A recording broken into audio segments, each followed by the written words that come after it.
Hi. I don't really have any viewers, so I'm just going to go live and we're going to see what happens. Welcome to this week's episode of Let's Talk Pop. It is a theory in which we try to see what happens when I go live without a plan or a co host. And there's a plan, I'm a liar. Ooh, and look at that. I'm doing so good that I left the sound on to my own Twitch to make sure that, things are happening. So it's so nice to see you eventually because I think we get a lot of post viewers. But welcome to this Sunday's episode. Oh, thanks, Mom. My mom's in the chat. That's how you know that we're real. So, our big conversation today is going to be about like our viewing habits, how quarantine and sitting inside and binge watching extraordinaire, any kind of pop culture that we've been having, enjoying, or really into watching. I personally have very much taken to binge watching, which I think I did anyway, to be fair. I've always been a bit of a binge watcher who likes to sit. I'm grateful for my family, but who likes to watch a TV show in a sitting or read a book in a sitting, which is a big conversation that we'll have today. So I wanted to kind of talk through some of those ideas. So some of the shows, one of the shows that we've been watching pretty regularly, and spoiler alert or whatever, I'll try not to give too much away, is any of the WandaVision shows that people have been watching. I think that WandaVision is interesting because it's frustrating people to have to wait a week to see what happens next, as if that's not a thing that we've done most of our TV watching experience, which I think is so interesting, is watching people get so frustrated over the fact that they have to wait a week to find out. And sure, they're doing a great job of, oh, my web captioner isn't working, so that's great. Hold on. Let's get that back up and running. Gotta start that. We love the technology. I think that there's something really special to having to wait a week and having that kind of viewing experience where they really set you up to have to wait and daydream or try to figure out what's going to happen, as opposed to, okay, well, I'm just going to watch this next episode and we'll find out what happens. TV has changed a lot in terms of how it's made to incorporate that, because shows used to be like WandaVision, not that long ago, where all the episodes were set up for you to have to wait a week. And now it's like, quite frankly, shows, especially these bingeable TV shows that are made specifically for this, have been made for you just to sit and watching it try to figure out if I'm saying set or sit is such a California accent issue. Yeah, it's that anticipation of waiting for the next thing and seeing what's going to happen, and how they set that up. I think most TV shows have now been set up to, see, now I've changed it, be a long movie, right? Which quite frankly, I don't know if I love. I think I like it sometimes. But I like this WandaVision thing, going back to kind of our TV watching roots, where we're being forced to wait and guess and read. Yes, Snark. WandaVision is amazing. First and foremost, if you're not watching it, you absolutely should be. It is on Disney Plus, and it is very good. And I mean, to be fair, I'm a Marvel person. I've always liked the Marvel Cinematic Universe, and I like Marvel comics. I'm a big Spider-Man fan. But it's very interesting having them kind of come back. I loved Agent Carter. I watched every episode of Agents of S.H.I.E.L.D., which I know is not a thing that most people did. Hold on, let me move my candles. It feels like a very romantic setting to just be one-on-one with a computer. You feel like you're kind of talking to yourself. I mean, you are kind of. So yes, Snark is on the chat, and she's absolutely a Disney person. You go to the Disney parks a lot too, which I loved doing growing up. But I just think that having the Marvel Universe in such an interesting way, and I loved it. Like I said, I loved Agent Carter. I think that the way that they're doing WandaVision makes me more excited for all the other Marvel shows coming out, knowing that those are going to be done with that weekly cadence as well. So there's going to be the Loki show, which, I mean, what a fun character. So yay. And there's going to be a show with Hawkeye. There's going to be the show with my goodness, there are other characters. The Winter Soldier and Falcon. I love how it. Anyway, I'm really entertained by the captions. But I think knowing how not only the quality of television we're getting with WandaVision, but like the excitement and conversations, I feel like it's a water cooler show again. But speaking of water cooler shows, like I think that in this bingeable time where we're looking for our Tiger Kings and we're looking for these things to talk about, it's like we're trying to find a sense of community with each other in terms of what shows we're watching. I have daily calls with my team at my work, and we do a lot of like, hey, have you seen this? Have you seen this? Obviously, the big one everyone has been talking about lately is, let's see if I can find the image. Oh, yes, remember to watch the credits for, I mean, it's MCU. Anything Marvel, I expect people to know that they need to watch the credits. But if you're not, so Britney Spears, Framing Britney Spears, which is this New York Times, they have a whole series of different things they're like delving into in terms of like these bingeable watch experiences or these like community-based experiences. I am telling you, this is the show. I mean, there's the nostalgia for all of us who like grew up with Britney Spears and like had to deal with that, but also it's that show that's kind of like forcing all of us to talk about it at work. I mean, like at work, it's the water cooler show. If you've not been watching it, like that's a huge deal. Like people want to know like what's happening with this, what's going on. Like it's a really interesting kind of way in to having like relatable conversations with coworkers like we used to have. I mean, I would think the latest one was Tiger King, and then before Tiger King was Game of Thrones before that awful last season, which kind of weirdly, it like erased an entire show's worth of it, like excitement. Like people just like forgot it existed immediately when that bad season happened, which is kind of a bummer, but also like fine. So yeah, Framing Britney Spears is newish. It really is upsetting, but extremely worth it. And it comes in this like weird, like let's talk about people who have done bad things as a way to escape our lives. Like I've never been a fan of like the murder stuff. Like I'm fascinated by serial killers and all that, but like this weird trend of like all these shows about murder is just not a thing I love. But I will say that people have been bringing up this one, which I started watching, which was the Hotel Cecil Netflix documentary, which is a bunch of episodes about gosh, I mean, I don't want to like give it away. It is a real news story that really happened, so I won't tell you what happens. But I remember it happened when I was a kid, so I absolutely remembered everything from the story. I have a little issues with how they talk about Skid Row in it. I think it's a little like, they give a little context as to the history of why Skid Row exists in LA the way that it does because of a lot of Reagan policies about like dropping the mentally ill patients just on the street and then trying to have them expected like know what to do with their like absolutely abhorrent things that have kind of led Skid Row to being what it is. But it still felt a little illy-mealy how they talk about Skid Row in it, and it's interesting and a nice fun, like kind of to me there's this like fun reminder of like pre-gentrified LA as like an LA native, and it really does like for me feel weirdly special to watch things that show LA before like downtown got gentrified as much as it does now. I think that's special too in a way because like I imagine that that's how people in New York who live there their whole lives feel when they see old Brooklyn in something where like, you know, I've been here 10 years, but certainly it was already, parts of Brooklyn had already been very gentrified by the time I moved here. So there is like a weird, it's uncomfortable, I would say, to say that there's nostalgia towards a show about a murder case. But there's a ton of these on Netflix now. Like if you want to just watch Netflix like murder documentaries, like you're good for life. I tried to watch the Night Stalker one.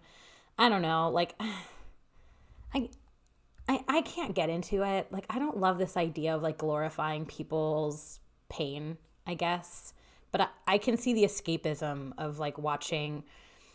I watched the Ripper Street one, which I prefer. Like if it's really far back in history, I think that's entertaining. Like if it was Jack the Ripper shit in like the 1800s, it's like a different person, right?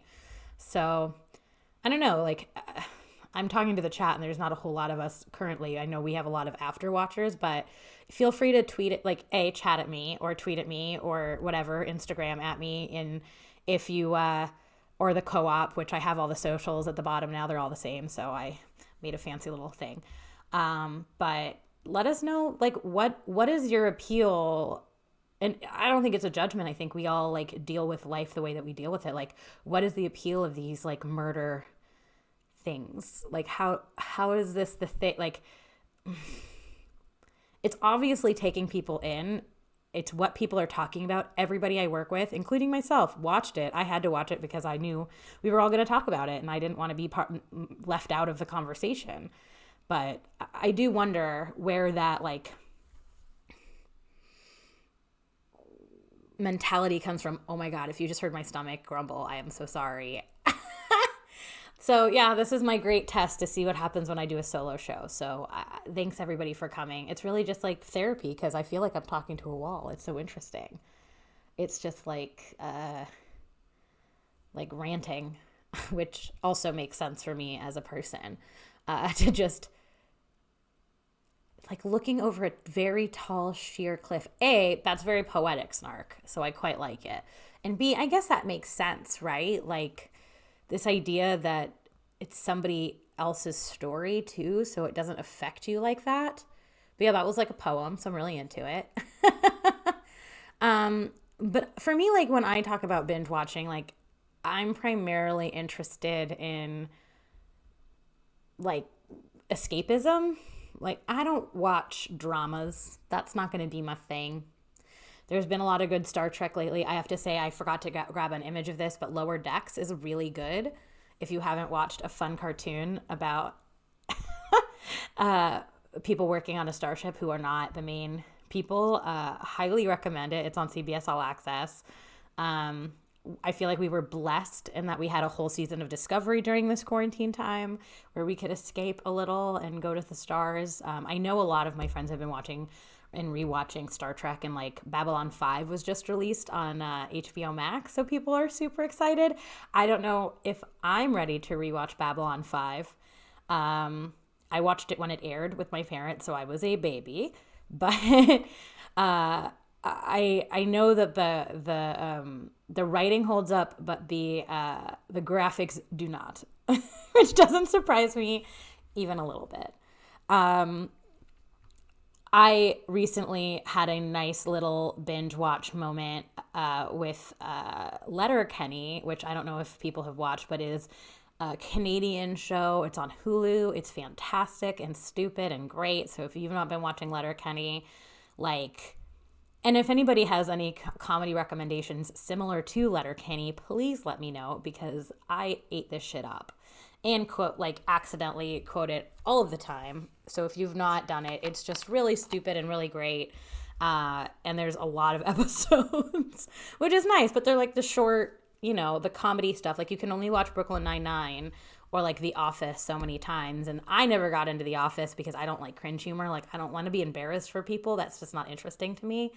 But Letterkenny is like the opposite of that. Like they're just too cool for their like little town, and it's a phenomenal show and a really great like escapist moment where like they're living a real life, but like it's so far away from like the real life that we live. Anyway, big fun, big jokes, really, really into it. It really is just me recommending shows. There's some really good trash out there. That's been really fun. Recently there's a show called Winx, which is like a fairy show. It's very serious and a little silly because the like actual content of it is really dumb. It's like Riverdale meets fairies, but it's based on like an old cartoon, which here's an image that kind of shows what the cartoons were that they like remade into these characters that like a lot of people, I think a generation below me or like a few years younger than me, like really remember, but I had never watched it and had no idea what people were talking about when Fate, a Winx saga came out, and everybody was like, oh my God, they made it a show. A lot of my coworkers were like completely excited and watched it opening weekend, and I had a lot of friends be like, I mean, I got on this work call and everyone was like, did everybody watch Fate? And I was like, what? I mean, I watched it in a sitting and it was garbage from start to finish, but everybody's hot, which is like also like my parlay into shows. Like the guys are hot, the girls are hot. Like I just want attractive people. And that is what I do to pick television. Like how hot can you hire your actors to be and do the characters that I want to get together. So like primarily, you know, in terms of that kind of watching, I'm imagining everyone's watched Bridgerton at this point. I know the dude from Bridgerton, the Duke just was on SNL, which means it obviously was cultural zeitgeist at that point. Watching the web caption figure out zeitgeist might be a gift. I'm surprised. I would say like talking about these web captions, I'm a fast talker and a bit of a mumbler, and I'm pretty surprised at how generally accurate they are, because I full well know that I am not the clearest speaker, which is one of the reasons it was so important to me to find a way to have captions for people. Ooh, Dairy Girls. We have not talked about Dairy Girls yet. Obviously, this is a great conversation because Nicola Coughlan, who's in Bridgerton, is in Dairy Girls. Dairy Girls is absolutely phenomenal. If you've not binged it, that too is on Netflix. Oh my gosh. I feel like I have a little bit too much knowledge about all this shit, like at the tip of my head. Like I really do watch almost every television show. I would say like HBO Max is like a gift because of all the shows that they've added to my like streaming repertoire. Like I watched Titans recently, which I had not watched, about like the Teen Titans, which was really good actually, which I was super surprised about. Like the action is like great. They kind of make Batman a dick, which makes sense to me because I actually kind of like hate Batman. So having them be like Batman's a jackass and you're just gonna have to deal with it is like kind of a really fun and better version of that to me, where he's like bad dad, bad bat dad. But like HBO has like Search Party, which I've started watching, which if you've not watched is absolutely ridiculous and so good. It also has, I completely, now that we're talking about like HBO documentaries, forgot about all the cult stuff that's been coming out. Ooh, I've got like crap in my eyes, so that's fun. I usually would wait till you weren't paying attention to me, but there's no version of that today. It's just me. But yeah, like if we're talking, oh, it got Lake instead of like, that is also some LA shit right there. Yeah, so the cult, there was all those like Nexium documentaries that were like the thing this year, in terms of like binging. I just think it's interesting how we binge shows now versus before. And like I thought with quarantine and all this stuff happening, like we'd be seeing a lot more so like science fiction, because like how do you plan a show for this timing? Like how do you plan a show during a time when we don't know and people won't be wearing masks? I think it's interesting which shows kind of give up on it. I watch the like 911. I love medical shows. Why? I don't know. It's a thing. I like the Station 19, thanks mom and dad.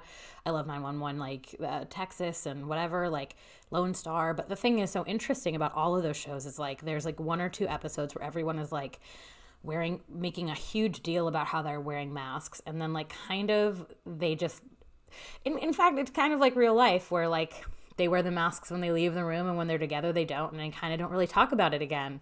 And like I like that. I think Grey's Anatomy's choice this season of having a huge COVID storyline with people getting sick and dying is like not the right choice. I think that we're living it and necessarily like don't need to watch it on TV. Like I'm good. I have experienced this. I lived in New York during the beginning of this. Like I don't need to see Grey's, like like I saw this. We're good.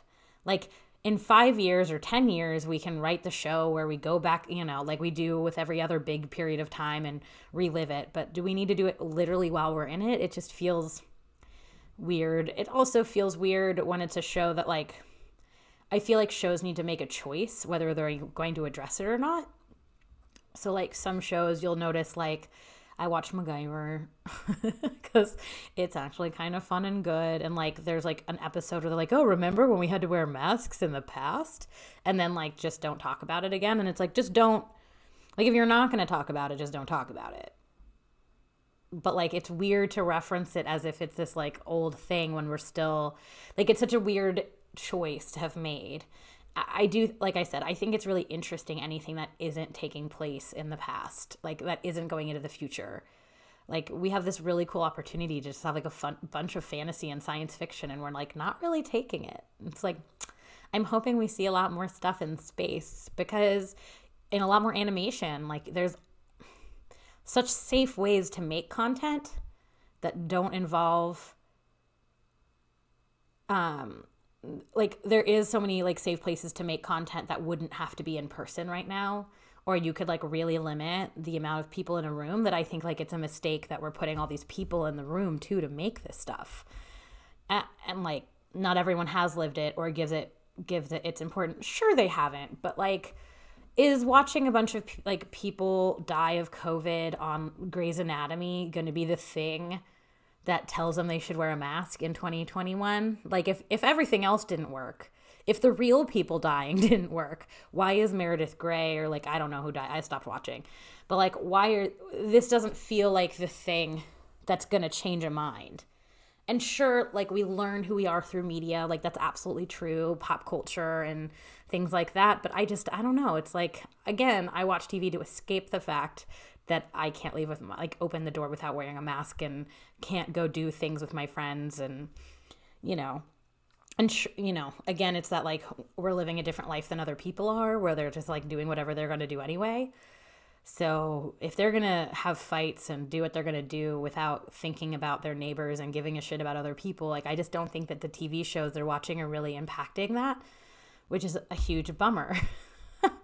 I don't know. I'm probably wrong, but I can tell you that I definitely am not interested in, I do like the shows that like touch on it, make a big enough deal where they're like, this is what we're doing to deal with this, and then like normalize it so that it's not a huge deal anymore. Because quite frankly, like, if you would, I think for the people who decided not to wear masks in the beginning and make it a big deal, like, quite frankly, it's somewhat second nature now for those of us who started right away.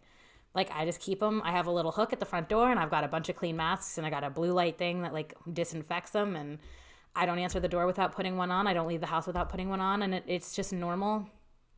It doesn't feel weird. I got a few fun fashiony ones, and like, I have a feeling we're gonna, like, I wish we would get into it for the future in general, just because like, when people are sick and they leave their house and they don't wear a mask, it just feels shitty.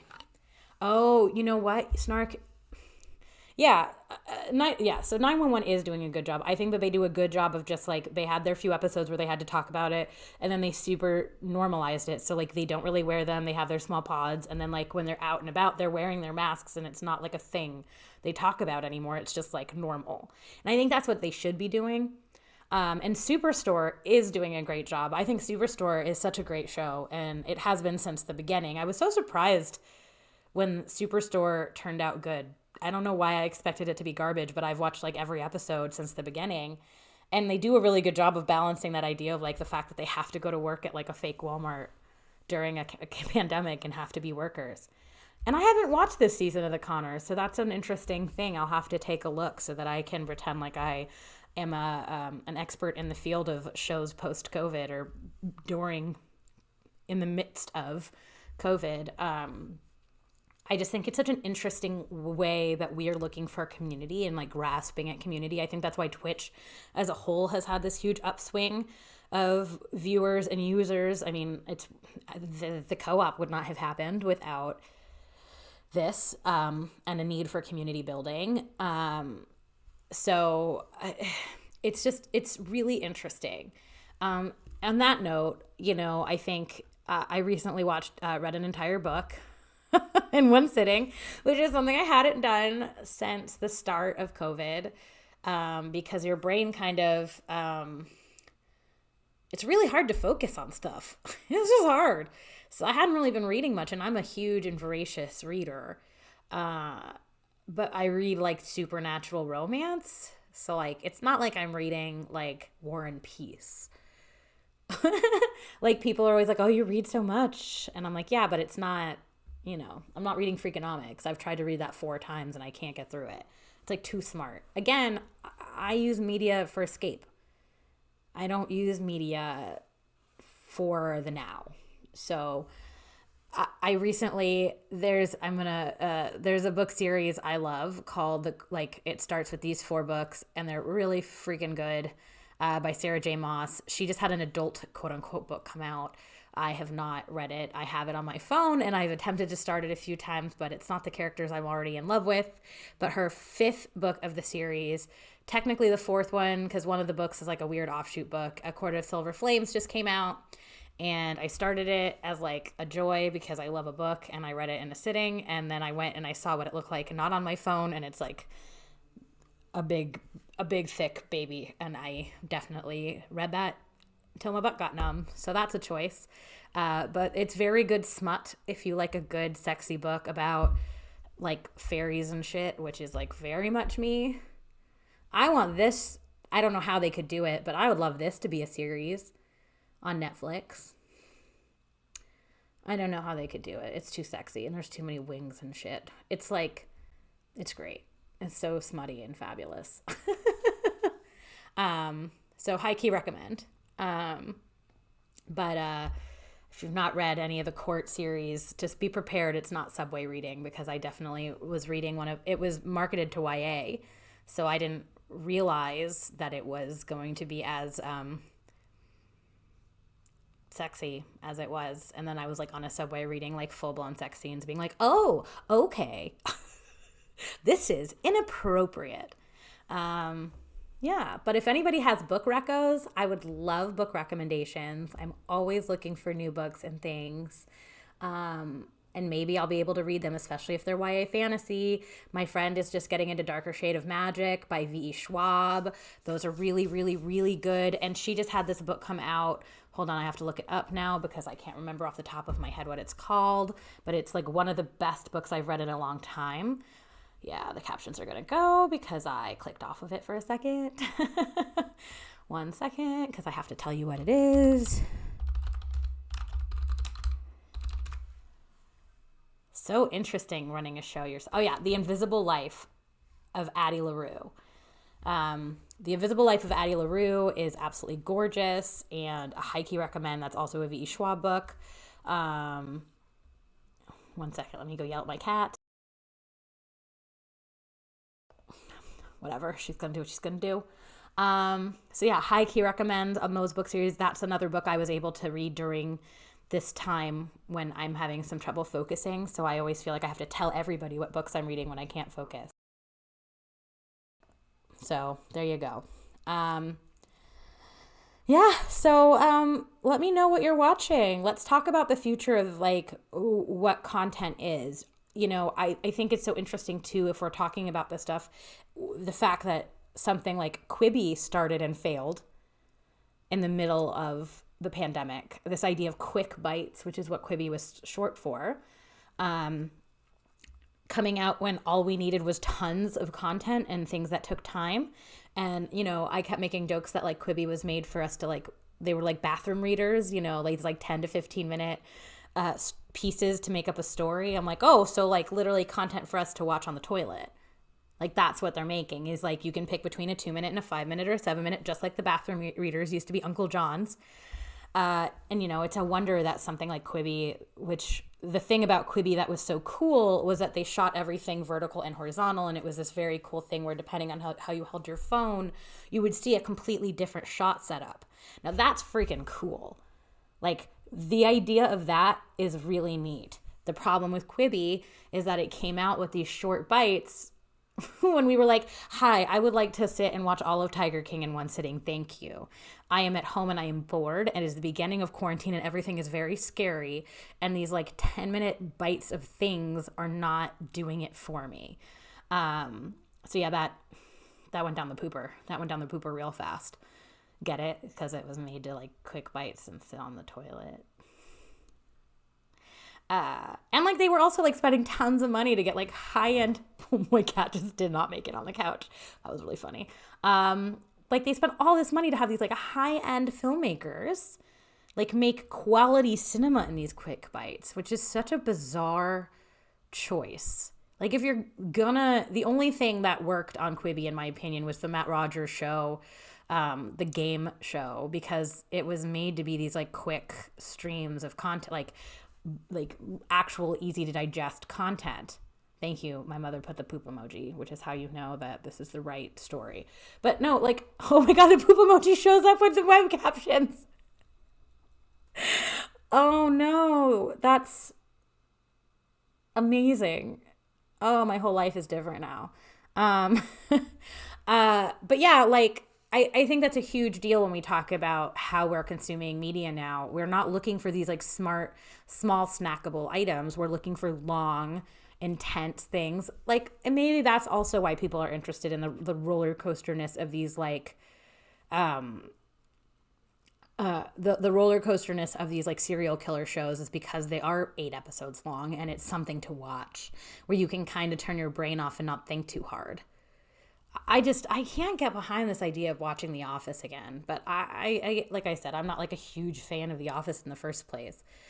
I'm not one who rewatches things for comfort, which I know is what a lot of people do, is like they know they like something and they're going to rewatch it because it makes them feel good. I'm like, no, like show me something new so I can turn my brain off and like get into it.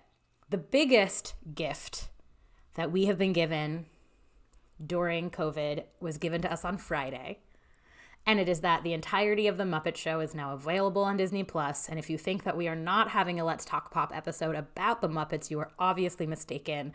We have a really cool guest. It might be next week. We're still figuring out when she's coming on. But Susie Hot Rod, who is also like, you know, one of the most famous roller derby players and quite a very well-known radio DJ, who her show ends right before the show begins on CRW. I feel like a jerk now because I can't remember for the life of me what her radio station is, but I feel like I should plug it because she's cool as hell. It's interesting, self-producing, and like looking things up live. WFMU, duh. So WFMU, she does a radio show on Sundays on WFMU that is absolutely fantastic. I definitely sent her the Angeline song that came out on Spotify this week. Angeline has a song on Spotify, y'all. Killing the game. She'll never die. Like, she'll never, like, be unimportant in my, like, California, Los Angeles zeitgeist. I should have popped up pictures of Angeline, but maybe we'll do something like an LA episode, like LA pop culture, LA specific pop culture episode at some point. But we're definitely having a Muppet episode. We're definitely having Susie Hot Rod, who is just the coolest person I know, come and join me to talk about the Muppet Show. I watched a lot of episodes last night. There's a huge thing on Twitter right now, which is you can tell a lot about a person by what episode of the Muppets they start on. Because, like, I had a friend over last night and we started on the Vincent Price episode because of course we did. But I watched the Florence Henderson episode and, you know, the Liza Minnelli episode, you know, there's an Ethel Merman episode. I mean, Madeline Kahn, everybody. I watched Joel Grey yesterday and he was obviously fantastic. It's just an absolute gift. And it's cool because it's like the first season of the Muppet Show. So like Sesame Street had already been famous, but the Muppets were new and like they weren't totally the way they look now. Like Gonzo's nose was bad. Like it was like hard plastic and like really awkward. Not that it's ever better. It is just like a big dong of a nose, but like at least like when it became not hard plastic. Woof. Interesting watching that early. And their first host was Rita freaking Moreno. So it's worth it for some like lovely 70s joy. Ham has been watching a loop of The Golden Girls, which doesn't surprise me. She hosts with Snark, the Wine and Dynasty show where they watch old episodes of Dynasty. So, like, that feels fair in terms of what shows you're watching. Yeah, I think that what's nice about, like, sure, like, there's this thing about the streaming services where it can be a little frustrating because you're ordering all of these streaming services. But, like, for me, the thing about it is, like, streaming services were never meant to replace cable. They were meant to be the same price at the end of the day, probably the same price as cable, but I get to pick and choose what I get. But if I was paying for good cable with HBO and Star, like it wouldn't be the same price. But because I have my Netflix and my Amazon and my Hulu and my HBO Plus and my Disney Plus, it probably equals about a normal cable subscription without all the bells and whistles. But I get access to those things. And I have like a lot of like, turn it off for this month, but this show's coming on this CBS All Access. Whenever like Star Trek is on, I have to turn All Access on. And then I turn it off and I turn on something else like HBO Max to try to like keep it from being $80 zillion. You're welcome for the plug. That's what we do on the co-op is we watch and plug each other's shows. Thank you for being on and so talkative and supporting me for my first ever solo show. Just wanted to see what this was like and if it was something I liked doing. I think I will probably get guests more in the future. I just wanted to see what happens. It's a big experiment. But yeah, I think that there's just so much in how we consume media in general and how much we choose what we're watching and become less choosy with all the time we have. Like my time is less precious, but like it's fine. Like I've been playing a lot of Pokemon Go on my phone. I got a Switch and I'm playing Animal Crossing, which is the stupidest game of all time, and it is amazing. It is the best game. I start playing it, it's like meditation. And like 7 hours goes by, like it's just something where you're not thinking about all the things in the world that are going on. You can like turn your brain off for a little bit and go fishing in a video game. Like why? I've never been a huge video game player. So like that is not my part of the co-op will never be video games. But I do think that it's a very interesting time as we like look towards how we watch and how we binge and how we experience media as a whole. I don't know. I feel like it's been really eye-opening to me also because I'm trying shows I maybe also wouldn't have been interested in, aka anything on CBS. That's not Star Trek. I never really enjoyed any of those shows, but I'm finding a few that I think are quite fun. So, yeah, I think that that about sums up my binge watching episode where we talked about, we talked about all those Netflix shows. We talked about The Conners, which now I have to watch in Superstore. Definitely watch Bridgerton and maybe The Winx Saga if you like crappy shows about fairies. I mean, like that for me falls into that like The Witcher, which I also really like. I legitimately enjoyed The Witcher. I know some people like hate watched it, but I like watched it. But I couldn't get into Emily in Paris, which people hate watched it all the way to getting award noms. So I don't know if hate watching is really the best idea because it makes executives think that you're not hate watching, but you're watching legitimately because the money's the same, right? And I always say like my money or my time is my vote on like what is being made. Yeah, when you have less time, you hate to waste it on bad shows or experiments, which is absolutely true. And again, like your time is your money and your time, like, and I've always made the statement that like my money is my vote. So like I will not eat it I'm not the greatest person when it comes to like spending my money on bad places. Like I still order Amazon on occasion. Like Twitch is obviously owned by Amazon and I spend a lot of time on Twitch. But I do, I haven't eaten at Chick-fil-A since I was a kid. There's these things where I'm like, but my time and my money. Like that's how I tell you what I want. So when we watch a show like Emily in Paris, because it's so bad, we have to see what happens. Now it's nominated for all these awards over a show like, oh my God, what is the show that's so good that everybody's mad didn't get a nomination with, oh my gosh. See, this is what happens when you do your own show. 1 second, let's fix this. You get to see me looking things up. Ba, ba, ba, ba, ba, ba, ba. I was thinking of Michaela Cole, and she had that incredible show, I May Destroy You, which is not fun watching. It is extremely a good show that is hard to watch and serious and full of feelings. And you should absolutely watch it, but be prepared because there's a lot of conversations about like rape and sexual assault. So like, you know, trigger warning and all that, because it's rough. But like Emily in Paris got nominated over it, and that's completely screwed up.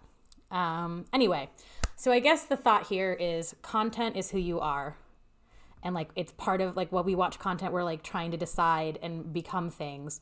And it's going to be really interesting to see how that transforms in the next year, now that things that are being made and coming out have happened post, like midst pandemic. I'm always here. You can find me on socials. My personal socials are Twitter at GortHeartsMe. It does not know how to do this. GORT hearts me. Yeah, it's a joke about the day the earth stood still. I made it in high school. My Instagram is Hebraham Lincoln, which is also my Derby name. And you can see the Pop Culture Co-op. We have a ton of programming in the coming weeks. Always. We had a lot of really great episodes that happened last week, especially with Ali Barthwell on Friday on Big Time. So I highly recommend to watch on that. Watch everything. We have everything. So watch us on YouTube at Pop Culture Co-op, everywhere at Pop Culture